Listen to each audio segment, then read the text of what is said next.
Welcome back to my channel, Grandpa D Cooking Vlogs. Today, we're going to make eggless cassava cake. It is the original recipe because we're not using any eggs. You can use either fresh cassava or frozen grated ones. Let's go and buy our ingredients. I usually get my stuff from local Asian stores. They carry a lot of crops and vegetables. Fresh yuca is readily available, but I'm not using fresh ones. I'll be buying the frozen grated ones because it is more convenient and still get the same results. I'll be buying those that are in the frozen section. We are looking for grated cassava that are made in the Philippines because I'm used to its taste and texture.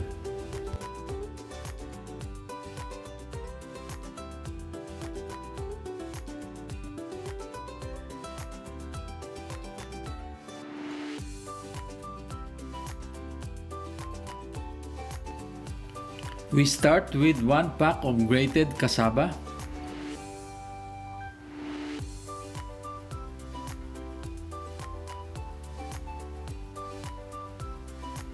Then add the butter.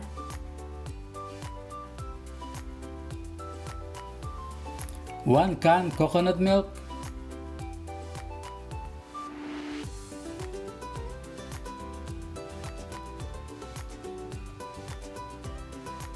One half can evaporated milk, 1/2 can condensed milk,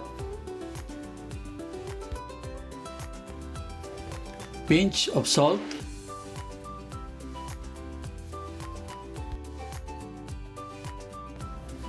and 2 tablespoons brown sugar.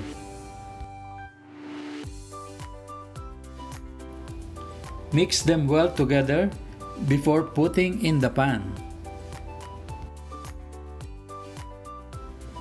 Grease the pan with butter.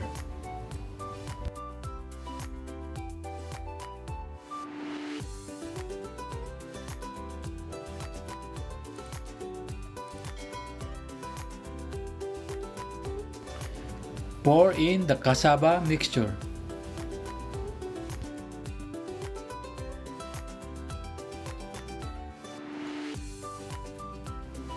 Bake at 350 degrees for 30 minutes.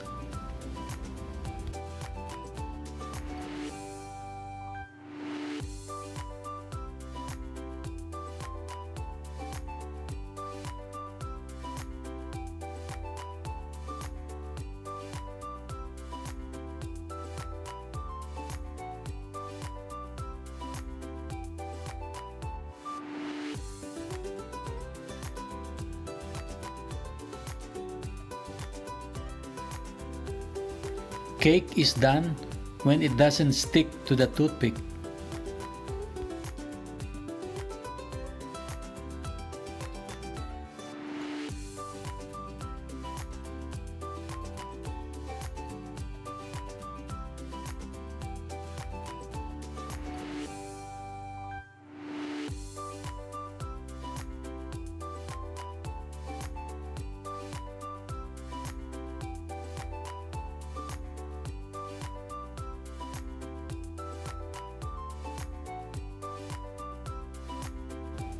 Put it back in the oven and set it on broil for 10 minutes until the toppings melt. This is your cake, Mamang Aida. Happy birthday!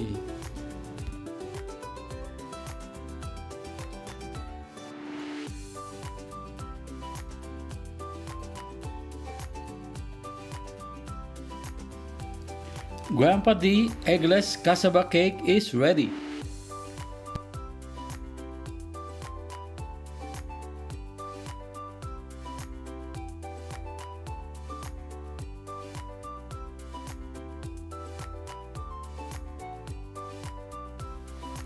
Cassava cake is eaten during merienda or snack. It is also served in many gatherings and special occasions.